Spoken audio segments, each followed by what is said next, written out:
To earn today's badge, you're going to practice writing a proper email. So first, I went ahead and clicked the plus sign or the compose button to compose or write a new email. Once my email window popped up, in Gmail, I can click the arrows up here to make the screen a little bit bigger or make it a little bit smaller. So I chose to make my screen a bit bigger so it's easy to see what I'm going to write. The first thing I'm going to do, I'm actually going to skip the to box. I'll come back to that later. But the first thing I'm going to do is I need to write something in the subject line.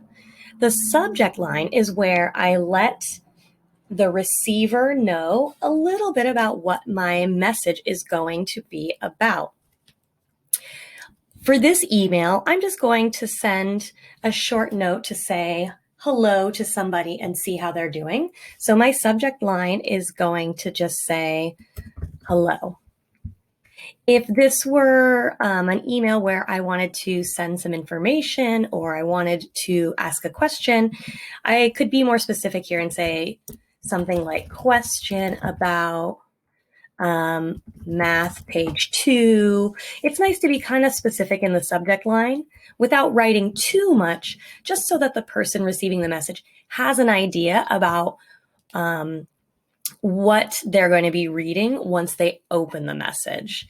So for mine, though, again, I'm just going to write an email to another teacher and say, hi, and just see how they're doing. So I'm going to put hello in the subject line.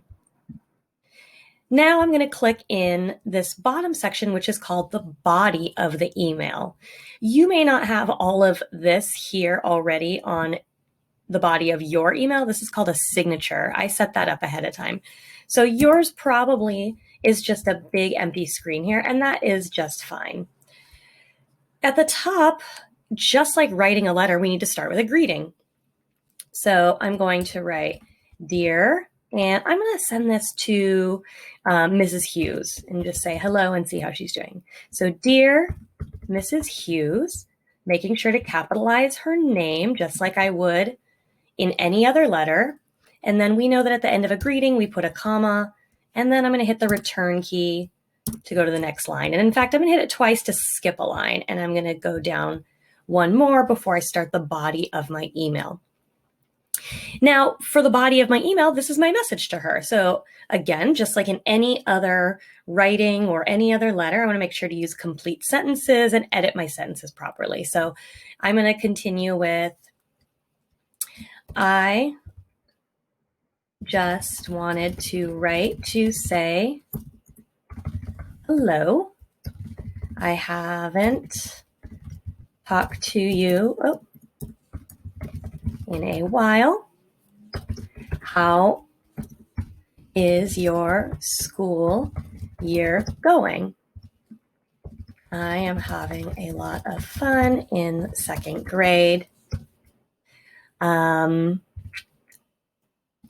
hope to hear from you soon. You'll notice I'm using punctuation. I'm using capital letters at the beginning of my sentence, making sure to check my spelling. Again, just like any other writing or any other letter that you would send to someone. Now, that's all for the message. That's all I wanted to write here in the message. I'm going to click the return key again and go down 2 lines. And now I need to make sure to include my closing, just like on a letter. So I will say, there's lots of ways I could close it. I could say from, comma, and then my name. I could say sincerely, I could say, since she's a friend of mine, I could say your friend. But you can choose the proper closing for your letter. And then you can type your name at the end. Now, the last thing I'm going to do, I'm going to check all of my writing, make sure it looks good, check my subject line. And then I'll come back up to the recipient box, the to box, and I need to put the address of the person I'm going to send this to. So I will start typing her email address. Sometimes if the person you're sending it to is saved in your address book, which at our school, all of the teachers would be saved here. So you could just start typing their name and it should bring up their email address. And now my email is all ready to send, and I can go ahead and click the blue send button, and that person will receive my message.